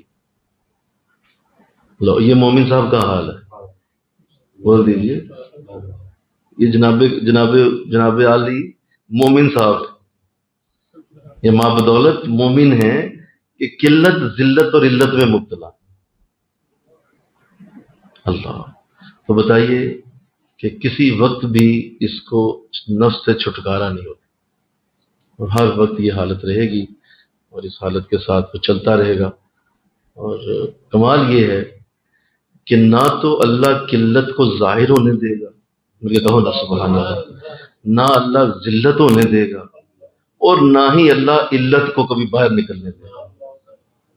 بالکل ایسے رہے، وہ محفوظ بھی اسے رکھے گا، اور ہر وقت اس کو اسی طرح کے انداز رکھ کے تو اس کی برکت اسے دیتا رہے گا۔ کیونکہ ظاہر ہے جب وہ قلت میں آتا ہے اللہ سے دعائیں کرتا ہے، بولو نا، پھر جب وہ ذلت میں آتا ہے پھر اللہ سے دعائیں کرتا ہے، پھر جب وہ علت میں آتا ہے پھر اللہ سے دعائیں کرتا ہے، تو لہٰذا مسلسل اللہ کے ساتھ اس کا رابطہ ان تینوں چیزوں سے بنتا رہتا ہے، اللہ سے کبھی نکالتا ہی نہیں۔ تو اس سے اللہ نہ ہی نکالے، آمین کہو نا بھائی۔ تو اس تکلف سے میں اصل میں یہ بات کر رہا تھا کہ یہ نفس کے ساتھ ہر وقت کی لڑائی ہے۔ جو شریعت ہے یہ ہر وقت نفس کے ساتھ لڑائی کرنا چلتا رہے گا، اس سے آپ کبھی باہر نہیں آئیں گے۔ اس راز کو جان لیں، یہ ایسے ہی رہنا ہے، اور اس تلوار کے نیچے آپ ہر وقت ذبح ہوتے رہیں گے۔ اور تیار ہو جائیں، اگر آپ واقعی شریعت پہ عمل کرنے والے ہیں، صحیح شریعت پہ، تو آپ کسی وقت بھی ان چیزوں سے باہر نہیں آئیں گے۔ کوئی نہ کوئی آپ کے لیے راستے میں اللہ ایسی رکاوٹ ضرور رکھے گا۔ اب آئیے اصل بات پر، طریقت کو آپ فرما رہے ہیں کہ اگر شریعت تکلف ہے تو طریقت عدم تکلف ہے۔ مجھے کہو سبحان اللہ، تکلف کا نہ ہونا، عدم تکلف نہیں۔ تم اگر طریقت پہ آ گئے ہو اور طریقت کی برکت تمہیں مل گئی ہے، اندر تک تمہارے اندر روحانی طور پہ آپ تمہارے شیخ نے برکتیں اتار دی، تو اب جو سب سے بڑی چیز تمہیں حاصل ہوگی وہ تکلف سے نکلنا ہے۔ کبھی کاش میں سمجھا پاؤں، تکلف سے باہر آ جائیں گے آپ۔ یعنی اس کا مطلب کیا ہوتا ہے؟ اس کا مطلب یہ ہوتا ہے کہ اب ہر نیکی تمہاری عادت ثانیہ ہوگی، عادت بن جائے گی۔ جس طرح ابھی آپ کھانا کھاتے ہیں بغیر تکلف کے کھاتے ہیں، بولو نا بھائی، کوئی تکلف ہوتا ہے اس میں؟ پانی پیتے ہیں کوئی تکلف نہیں، آپ سانس لے رہے ہیں، بول دیجئے کوئی تکلف نہیں، آپ آنکھ جھپک رہے ہیں، بولیے کوئی تکلف نہیں، آپ اپنے ہاتھ پاؤں ہلا رہے ہیں، کوئی تکلف نہیں۔ یہ ساری چیزیں آپ کے اندر تک آپ کی عادتیں بنی ہوئی ہیں، اسے عدم تکلف کہا جاتا ہے۔ بڑے دھیان سے سنیے، یہ عدم تکلف ہے۔ یہاں تک پہنچنا ہے انشاءاللہ، اتنا ذکر کیا جائے، اتنی عبادت، اتنے سجدے، اتنا اپنے آپ کو رول دو کہ وہ تکلف ختم ہو جائے۔ ذکر، دعائیں، بار بار آنا جانا، کہ اپنی طبیعت کو چیک کرو کہ کیا میں تکلفاً جا رہا ہوں؟ اس کا مطلب ابھی بھی راستے میں منزل نہیں ملی۔ یہ کیا ہوا کہ ابھی بھی تکلف سے ہی میں نے بیٹھنا ذکر میں، ابھی بھی تکلف سے ہی نماز شروع کرنی، تکلف سے ہی ابھی بھی جو ہے وہ درس کا وقت ہو گیا، دل نہیں چاہ رہا نہ جاؤں۔ یار یہ کیا ہو رہا ہے؟ اس کا مطلب ہے کہ ابھی بھی میں نہیں، یہ وہ نہیں، یہ تو ایک آٹومیٹک روبوٹک کام شروع ہو جاتا ہے، روبوٹک۔ اس کو کوئی پتہ نہیں چلتا. درس آ گیا اٹھو درس پہ، نماز آ گیا اٹھو نماز، قرآن آ گیا قرآن، نیکی کی بات ہو رہی ہے نیکی، کوئی اس میں رکاوٹ نہیں. اور اس سے مراد یہ ہے کہ وہ نفس اب مغلوب ہو گیا ہے، اب آپ اس پہ غلبہ پا گئے ہیں، اور آپ ایسا غلبہ پا گئے ہیں کہ اب وہ کسی صورت بھی اس غلبے سے آپ کا نفس باہر نہیں نکلے گا، آپ اس پہ مغلوب ہو. اللہ ایسا بنا دے، امین کہو نا، سارے کہو آمین. تکلفاً کوئی چیز، اس کا سب سے پہلا کرائٹیریا سمجھ لیں، کب آپ کو پتا چلے گا کہ آپ تکلف سے باہر آ گئے. پہلا کرائٹیریا یہ ہے کہ شیخ کا ہونا نہ ہونا برابر ہو جائے گا. یہ سب سے پہلا کرائٹیریا. اگر حضرت موجود ہیں یا نہیں موجود ہیں، جب آپ بیٹھے ہوئے تھے باتیں گفتگو چل رہی تھی، حضرت آئے ساتھ ہی آپ سیدھے پدے ہو گئے، یوں ہو گئے، یہ تکلف ہے. یہ آپ نے تکلف کیا ہے محترم. آپ کو بدلنا کیوں پڑا ہے؟ آپ اس کا مطلب ہے کہ ابھی بھی حضرت سے دور ہی تھے، کہ وہ قریب آئے تو ساتھ ہی آپ کو بدلنا پڑ گیا. ٹوپی شوپی سیدھی کر لو بھائی، ٹوپی لگو کتنے پئی ہوئی، حضرت صاحب آ گئے، وہ وضو کرو یار، حضرت صاحب آ گئے، اور اٹھو ذرا یہ کپڑا شپڑا بچھاؤ کوئی شاید، حضرت صاحب آ گئے. تو مطلب یہ ساری چیزیں آپ تکلفاً کر، وہ اس کو دیکھ لیتے ہیں، وہ کہتے ہیں نہیں یہ ابھی بیچارہ راستے میں، اس کی حالت میرے آتے ہی چینج ہو گئی. یہ تکلف ہے. اور اگر آپ نے دیکھا، خود سے مشاہدہ کیا کہ وہ آئے ہیں اور آپ اسی طرح جیسا ہوں یہی ہوں، بس ٹھیک ہے، آپ میرے لیے محترم ہیں، آپ میرے لیے بڑے ہیں، لیکن میں ٹھیک ہوں، بس اٹس اوکے. اس کا مطلب یہ بھی نہیں کہ وہ بے ادبی بھی ہے، نہیں ایسا نہیں ہے. وہ اصل میں وہ پہلے ہی اس حالت میں ہے جیسا حضرت کے سامنے ہوتا ہے. مجھے کہو نا سبحان اللہ. وہ پہلے ہی اسی حالت میں ہے، حضرت کے سامنے جیسے ہوتا ہے وہ ایسے، اس لیے مسئلہ نہیں. وہ اپنے باطن کو دیکھتا ہے، وہ وہی حالت ہے جیسے ان کے نہ ہونے سے تھی، اب وہ آئے ہیں تو بھی وہی ہے. پھر سے آپ نے جج کر جانا ہے کہ یہ تکلف میرا ختم ہونا شروع ہو گیا. پھر ایک اور اس کا بہت بڑا کرائٹیریا ہے، سنو، کہ آپ یہ دیکھنا چاہتے ہیں کہ اب آپ تکلف سے عدم تکلف میں آ رہے ہیں، تو اس کے لیے دیکھ لیں کہ جب آپ کوئی بھی نیکی کا کام کرتے ہیں، کسی بھی نیکی کو آپ سر انجام دے رہے ہیں، تو اس نیکی کے اندر رہنا کتنا اچھا لگتا ہے اور باہر نکلنا کتنا اچھا لگتا ہے. نیکی کے اندر رہنا کیسا ہے، اور بول دو باہر نکلنا کیسا ہے. یہ دونوں آپ کو جج کرا دیں گے کہ آپ تکلفاً کر رہے ہیں یا عدم تکلف سے کر رہے ہیں. اگر آپ تکلفاً کر رہے ہیں تو آپ کو اندر سے آوازیں آئیں گی، تو بے شک گھنٹہ بیٹھ، دل میرا کوئی نہیں کر رہا، بے شک 2 گھنٹے آپ یہاں بیٹھو، بٹھا لو مجھے اندر، لیکن میرا جی یہی چاہ رہا ہے کاش بستر ہو اور میں ہوں، بس مجھے چھوڑ دو یار.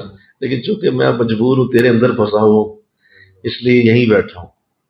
اندر سے وہ چاہنے. ہاں اگر آپ نیکی میں ہیں اور آپ یہ پورے طرح سے دیکھ رہے ہیں کہ نیکی کے اندر ہوں، اور دل یہی چاہ رہا ہے کہ ابھی گھنٹہ اور لگے یار، کاش ذکر اور ہوتا رہے اور برکت ملتی رہے، آپ کا ذہن اور سوچ اٹیچ ہے اس نیکی کے ساتھ، تو سمجھ لے تکلف ختم ہو گیا.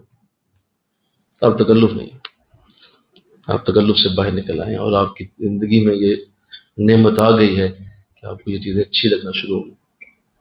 تیسری اور بڑی اہم بات، اگر آپ چاہتے ہیں کہ آپ عدم تکلف میں ہوں، تو کثرت سے اپنے شیخ کی صحبت، کثرت سے بہت زیادہ اپنے شیخ کی صحبت کا اپنے اوپر شوق وارد کریں، کیونکہ وہ جگہ ہے جو تکلف سے پاک ہے.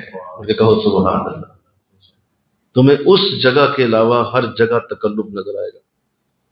آپ چلے جائیں کسی بڑے کے پاس جو وزیر اعظم ہے یا کوئی بھی وزیر، تکلف ہی تکلف ہے. جناب پیئے، جناب پانی پیئے، جناب یہ صفحے بیٹھے، جناب اب یہاں آ جائیں جناب.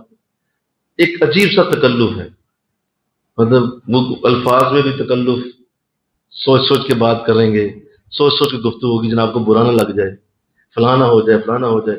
ایک تکلف ایک تصنع اور بناوٹ کا انداز ہوگا. بولیے ہوتا کہ نہیں ہوتا؟ کسی بھی جگہ چلے جائیں آپ، ہر جگہ آپ کو بناوٹ کا انداز نظر آ جائے کہ یار یہ تو بناوٹ ہی ہے، بس ہے اندر کچھ اور لیکن سامنے کچھ اور نظر آ رہے ہیں. سامنے افسر بنے ہوئے ہیں لیکن پتہ ہے کہ یہ رشوتی ہیں سارے. تو تکلفاً کام ہو رہا ہے سارا، اس کے پیچھے تکلف ہے. شیخ کی بارگاہ واحد بارگاہ ہے جہاں تمہیں تمہاری اصل اوقات دکھا دی جاتی ہے. وہ تمہیں کسی چیز سے تکلف میں نہیں لائیں. وہ کبھی نہیں سوچیں گے کہ اس کو چلو ذرا آ گیا تو چلو روٹی کھوا دے، بیٹھا رہے. کوئی تکلف ہی نہیں ہے. ہاں ہم کھائیں گے تو اسے بھی کھلا دیں گے، بلکہ کہو نا سبحان اللہ، بولو نا بھائی، سارے پیئیں گے تو یہ بھی پی لے گا. تو تکلف کوئی نہیں، کوئی ہے اس میں ایسا ذہن ہی نہیں ہوتا کہ یار وہ برا نہ مان جائیے، ذہن میں نہ کچھ لے آئے، یار کچھ بیٹھا ہوا تھا، کچھ پلایا نہیں، بٹھایا نہیں، آئے تھے پوچھا نہیں. وہاں تکلف ہے ہی نہیں.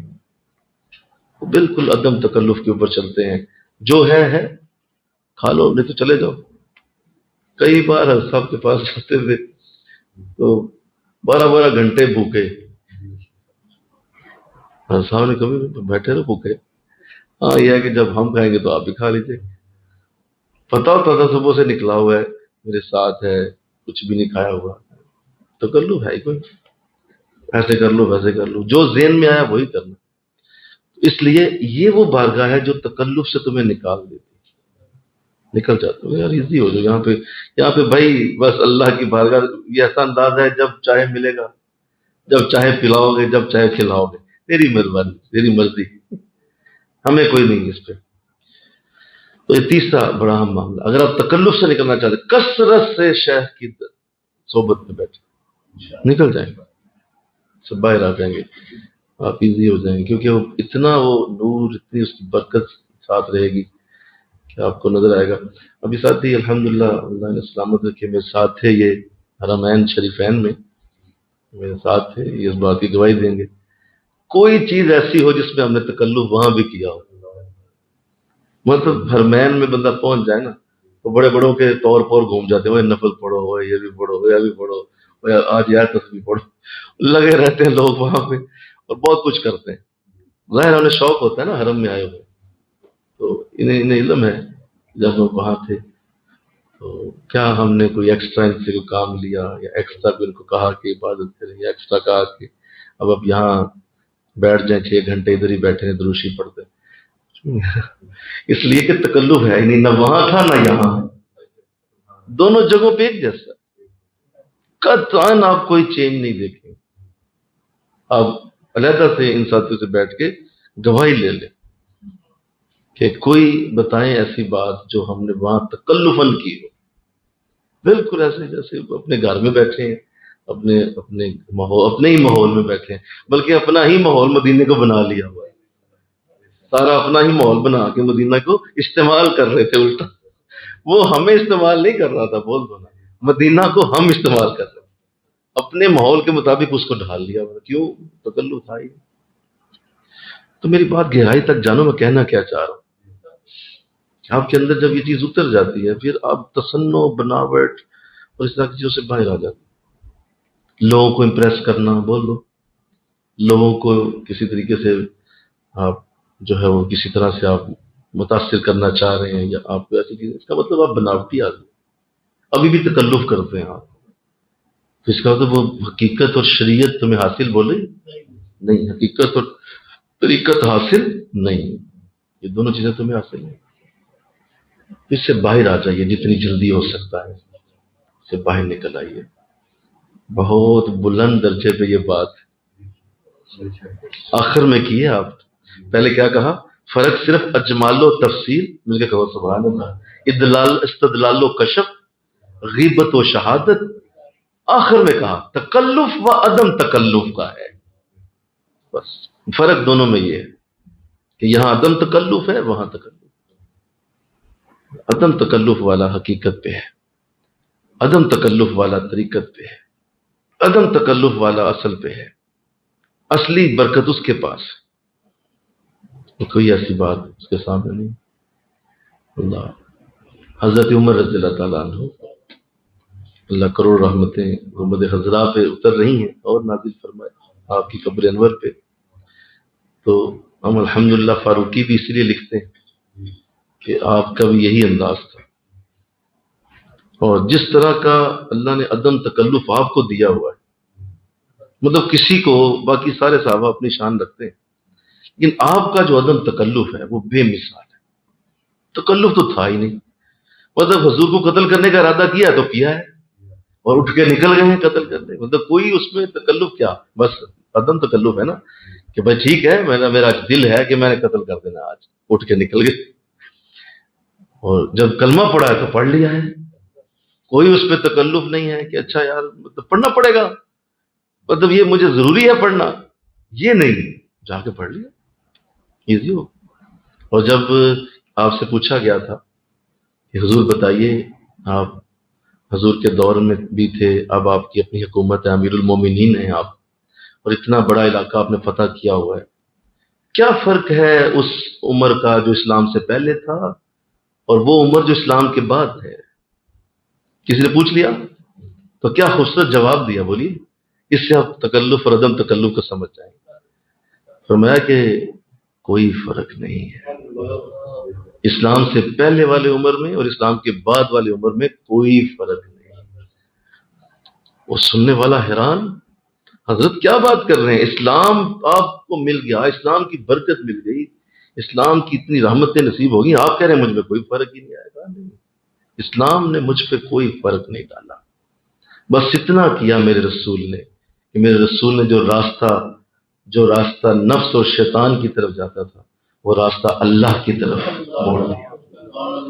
بس میرا، اور میں عمر وہی عمر ہوں جو اسلام سے پہلے تھا، میرے اندر کوئی بدلاؤ نہیں، کوئی تکلف نہیں ہے، میں اسی طرح.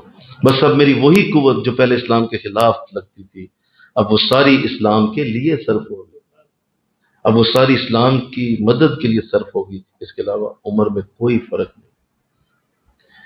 میرا خیال ہے اس سے زیادہ تکلف کو بیان نہیں کیا جا سکتا، اس سے زیادہ اب نہیں بیان بہت. تو اللہ ہمیں ایسا بنائے، آمین کرو. اور اپنی روح کے اندر، جیسے آقا صلی اللہ علیہ وسلم کا انداز بھی ایسا ہی تھا. ظاہر آپ تو ہے، میں اس پہ کیا مثال عرض کروں، آپ کی جو شخصیت ہے وہ اس مثال سے بہت بڑی ہے، لیکن میں بس ایک سمجھانے کے لیے عرض کر رہا ہوں. دیکھیے، جو سچائی ہوتی ہے، ہم سب لوگوں کو سچائی سیکھنی ہوتی ہے، ہمیں امانت سیکھنی ہے، ہمیں دیانتداری سیکھنی ہوتی ہے، ہمیں اس کو اڈاپٹ کرنا ہوتا ہے، کیونکہ ہم اسی کے اوپر ہیں، ہمیں اللہ نے ایسے ہی بنایا. حضور اسلام کو یہ چیزیں سیکھنی نہیں تھی پڑی، آپ خود ہی سچائی ہیں، آپ خود ہی امانت ہیں، آپ خود ہی دیانت ہیں، آپ خود ہی قرآن ہیں. یعنی رگو پہ سے یہ سچائی پھوٹتی تھی، دیانت آپ کے رگو پہ سے پھوٹتی تھی، قرآن آپ کی زبان سے پھوٹتا تھا. لہذا آپ کو کوئی چیز اڈاپٹ نہیں کرنی پڑی، آپ خود ہی وہ ہیں. آپ ایمان نہیں ہیں، آپ نے ایمان لائے نہیں ہیں، آپ خود ہی ایمان ہیں. بولو، آپ کسی پہ ایمان لائے نہیں، خود ایمان. مطلب ہم تو صاحب ایمان ہے نا، اللہ کا شکر ہے، اللہ کا جتنا بھی ہے، ہم کیا ہیں بولیے، صاحب ایمان ہے. تمام دنیا کے لوگ وہ صاحب ایمان ہے، انہیں ایمان ملا ہوا ہے. حضور خود ایمان ہے، اب خود ہی ایمان.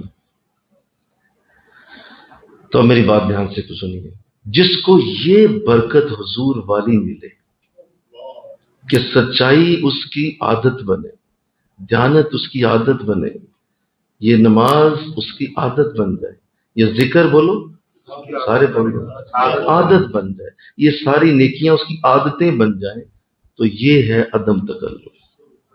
اب وہ عدم تکلف ہے، چیز اس کے اندر مسئلہ نہیں، اس کو کوئی پرابلم نہیں، وہ یہ ساری چیز آسانی سے کر لیتے. تو کرنا یہ ہے، ہم نے تو کرنے ہی آئے ہیں، تو اور کرنا کیا ہے. جب وہ یہ سوچ لیتا ہے، اندر تک چلی جاتی ہے، تو پھر وہ وہی کرتا ہے، اس کے لیے آسان ہو جاتا ہے. تو اللہ ہمیں ایسا بنائے، آمین کہہ دو، اللہ ہمیں ایسا بنا دے. اور ایک اور بات سن لیجیے تاکہ بات مکمل ہو اور اس عدم تکلف کو اچھی طرح سے جان لیا جائے اور اس کے اندر تک چلے جائیں. دیکھیے جو عدم تکلف ہے اس کے لیے کل اسلام کی بارگاہ سے بھی یہ بات صحابہ کو بھی ملی اور ان کے ذریعے سے ہمیں ملی کہ حضور علیہ السلام جب بھی کسی بات کا حکم دیتے تھے تو ان لوگوں نے اپنے اندر ایک لاک لگایا ہوا تھا، اور وہ لاک یہ تھا کہ آقا اسلام کی کسی بات کے اوپر کوئی بھی آپ کا حکم، کوئی بھی آپ کی گفتگو، کوئی آپ کے انداز، کوئی بھی آپ کی گفتگو اور آپ کی کہی ہوئی بات، اس کے اوپر بعین ہی بغیر سوچے سمجھے عمل کر دینا، یہ صحابہ کی ہی شان تھی۔ بغیر سوچے سمجھے بھائی حضور نے کہہ دیا تھا تو کر دیں عمل۔ اور یہ اس بات کی علامت تھی کہ وہ اس سے بھی آزاد تھے کہ سوچنے کا بھی تکلف کریں اور عمل کر دیتے تھے۔ ہاں کچھ باتیں ایسی ہیں جن میں کچھ ایسا انداز اپنایا گیا، وہ اس سے ورا ہیں، وہ ذرا سمجھانے کا انداز ہے، وہ کچھ باتیں، ورنہ 99.999 کروڑ دفعہ 9% ہر بات حضور کی اسی طرح مانی جاتی تھی جیسے حضور فرما دیتے۔ اسے کہتے ہیں عدم تکلف۔ بھئی ہو گیا تو ہو گیا، کہہ دیا تو کہہ دیا، حضور نے کہا ہو گیا، آپ نے فرمایا تو ہو گیا۔ کیسے پوچھ رہے ہیں کہ صحابہ بتائیے یہ سامنے کون سا شہر ہے؟ صحابہ جواب نہیں دے رہے، حضور آپ جانے اور اللہ جانے۔ حضور صحابہ بتاؤ آج کون سا دن ہے؟ صحابہ بتا ہی نہیں رہے، سب کو پتا ہے 9 ذوالحج ہے، کوئی بھی نہیں بتا رہا۔ صحابہ بتاؤ کون سا مہینہ ہے؟ سب جانتے ہیں ذوالحج ہے، لیکن نہیں بتا رہے۔ اللہ و رسول عالم، عدم تکلف، تکلف ہی کوئی نہیں۔ تو پوچھا گیا حضور کے بعد جب چلے گئے، بھائی آپ جواب کیوں نہیں دے رہے؟ صاحب حضور آپ سے پوچھ رہے تھے۔ میں بھائی ہمیں پتا ہے نا کہ شان مبارک کتنی بلند ہے، اگر ہم کہہ دیتے کہ حضور یہ تو مکہ ہے، حضور کہتے ہیں نہیں نہیں، کل سے تھا مکہ، آج یہ مدینہ ہو گیا ہے، تو اسی وقت اس کا نام مدینہ ہو جائے۔ اور اگر حضور کہہ دیتے کہ آج 10 ذوالحج 9 ذوالحج نہیں ہے، آج 9 محرم ہے، تو پورا مہینہ آگے چلا جاتا اور 9 محرم ہو جاتا۔ حضور کہہ دیتے کہ نہیں یہ ذوالحج نہیں یہ رمضان ہے، تو آج کی ڈیٹ سے ہی رمضان شروع ہو جاتا۔ ہمیں زبان اقدس کا پتہ ہے کہ جب بولتی ہے تو جو کہتی ہے ہو جاتا ہے، اس لیے ہم کہہ رہے تھے حضور آپ ہی جانے جو بھی ہے، آپ کو پتہ ہے کیا ہے آج، کیا ہے آج کا دن، کیا یہ شہر کیا یہ آج کا وقت، یہ سب آپ جانتے۔ عدم تکلف، اس سے بہتر اور کوئی حالت نہیں ہوتی۔ عدم تکلف میں آئیں، اور میں اس کو ایک لفظ اور کہہ کے بات ختم کرتا ہوں کہ یہ اصل میں اخلاص کا ایک درجہ ہے، خلوص کا ایک اعلیٰ درجہ ہے کہ آپ تکلف میں نہیں، تکلف میں نہیں۔ اور محبت جب بہت بڑی ہو جاتی ہے تو پھر الفاظ کو سوچنا نہیں پڑتا، پھر الفاظ کو سوچ سوچ کے نہیں بولنا پڑتا۔ محبت جب بہت بڑی ہو جائے تو پھر الفاظ کیوں سوچتے ہو یار، بتا دو پیار ہے تمہیں۔ الفاظ محبت کے بڑے ہو جانے سے سوچے نہیں جاتے، آپ بول دیتے ہیں۔ ہاں جہاں پتہ ہے کچی پکی ہے وہاں سوچ سوچ کے بولنا پڑتا ہے، پتہ نہیں برائی نہ مان، پتہ نہیں آگے سے کیا سوچے، میں بول دوں گا کچھ کہے نہ دے، تو اس کا مطلب محبت میں پکا نہیں، پکا ہو جائے گا، اسے پتہ جو بولوں گا میرا محبوب سن لے گا، ایسا انداز ہو، اس سے عدم تکلف ہے۔ اللہ ہمیں ایسا بنائے، آمین کہو۔ یہ آپ نے خوبصورت جو ایک گفتگو فرمائی ہے، میں اس پہ اسی بات کو چھوڑتا ہوں۔ اللہ ہم سب کے لیے اسے سمجھنا آسان بنائے، وما علینا الا البلاغ۔ ذکر کی طرف توجہ فرمائیے، دل کی دھڑکن سے سنیے کہ آپ کا دل اللہ اللہ کہہ رہا ہے۔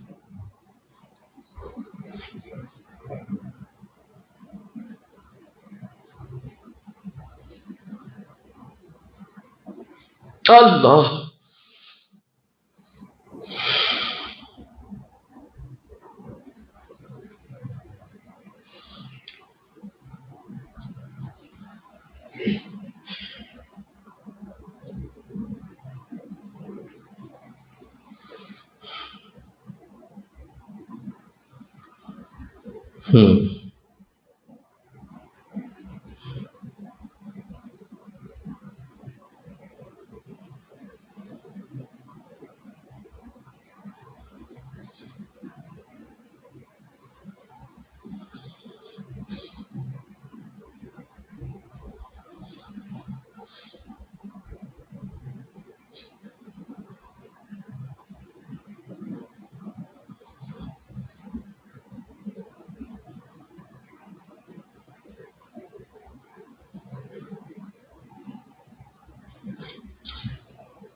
لا الہ الا اللہ محمد رسول اللہ صلی اللہ علیہ وسلم، لا الہ الا اللہ آمین الہی آمین اللہم آمین اللہم صلی علی سیدنا و مولانا محمد وعلی آل سیدنا و مولانا محمد وبارک وسلم الہ العالمین۔ تیرے عاجز گناہ گار بندے اپنے گناہوں کی کثرت کو لے کر حاضر ہوئے، مولا اپنی کرم نوازی سے ہماری آج کی اس نشست کو قبول فرما۔ تلاوت و نعت، ختمات خواجگان، تیرے بزرگوں کی خوبصورت تعلیم، اور مولا یہ تیرے اعلیٰ بندوں کا خوبصورت کلام، اس پہ ہماری گفتگو، یہ سب تیری رضا کے لیے کی گئی، مولا قبول فرما، اپنے فضل فرما، ہم سب کے صغیرہ اور کبیرہ گناہوں کو معاف فرما، ہمیں معاف کر دے مولا، ہمارے لیے آسانیاں کر دے، ہمارے لیے آسانیاں فرما مولا، ہمیں اپنی ان بندوں میں شامل فرما جن سے تو ہمیشہ راضی رہتا ہے، ہمیں مولا نفس کے جالوں سے محفوظ فرما، نفس کی شرارتوں سے محفوظ فرما، ہمیں مولا معاف کر دے، اپنے ان بندوں میں شامل کر دے جن سے تو مولا کبھی بھی مولا دور نہیں رہتا، ہمیں اپنے قریب رکھ، ہمیں اپنے نفس کے حوالے نہ کر مولا، رحم فرما مولا، فضل فرما مولا۔ یہ آج کا یہ خوبصورت اجتماع تیری چاہت کے لیے، تیری محبت کے لیے جو منعقد ہوتا ہے، اللہ اپنی رحمت کر دے، اور تمام ساتھیوں کے لیے مولا اس کو توشہ آخرت بنا دے، توشہ آخرت بنا دے اللہ، توشہ آخرت بنا دے، آخرت کے لیے ہمیں سما مل جائے۔ یہ دنیا کی چند روزہ زندگی تکلیفوں سے، پریشانیوں، دکھوں سے مبرہ ہے، بھری ہوئی ہے، اللہ ہمیں اس میں صبر کی توفیق عطا فرما، اللہ صبر کی توفیق عطا فرما، اللہ رحم فرما ہمیں تمام بچیوں پہ جو آن لائن ہمیں سن رہے ہیں، اللہ سب پہ کرم اور فضل شامل حال، بڑی مشکل دور میں تیرے دین کا پیغام پھیلا رہے ہیں، اللہ ہماری مدد فرما، اللہ ہماری مدد فرما۔ ہم اپنے اعمال کے ہاتھوں بھی پریشان ہیں، اندر کا دشمن بھی ہے، باہر کے دشمن بھی ہے، اللہ ہمیں دشمنوں کے مکر و فریب سے محفوظ، حاسدین کے حسد سے محفوظ فرما مولا، مکاروں کی مکاری سے محفوظ فرما، اللہ قبول فرما لے۔ لا حول ولا قوت الا باللہ العلی العظیم، وافوض امری الی اللہ ان اللہ بصیر بالعباد، صلی اللہ تعالی علی رسول خیر خلقہ محمد وآلہ صحابہ اجمعین برحمتہ۔